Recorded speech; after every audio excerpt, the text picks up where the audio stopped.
Начиная с прошлой недели, водителей по всей республике застал мокрый снег, а впоследствии гололед.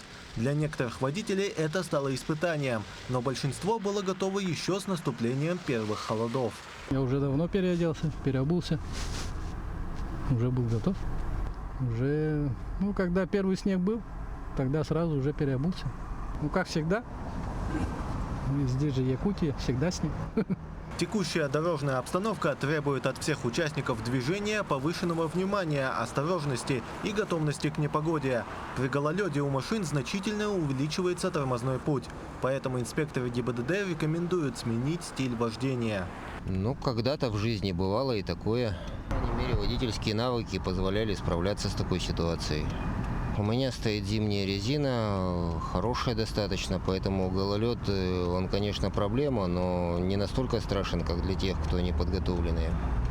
Сотрудники госавтоинспекции повсеместно проводят профилактические рейды по гололеду в межсезонье. Несмотря на это, количество ДТП растет.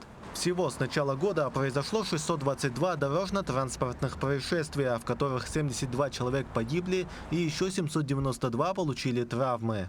Мы обращаемся ко всем водителям. Снижайте скорость, особенно на загородных трассах и в населенных пунктах. Увеличивайте дистанцию до впереди идущего автомобиля. Избегайте резких маневров и обгонов, особенно на участках дорог со сплошной линией и ограниченной видимостью. При первых признаках гололеда перестраивайтесь плавно, без резких торможений. Особое внимание просим уделять безопасности пешеходов, особенно в утренние и вечерние часы, когда видимость на дороге ограничена.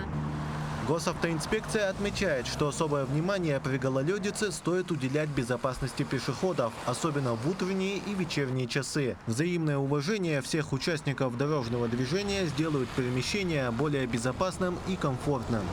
Тимур Колмогоров, Семен Семенов, Якутск.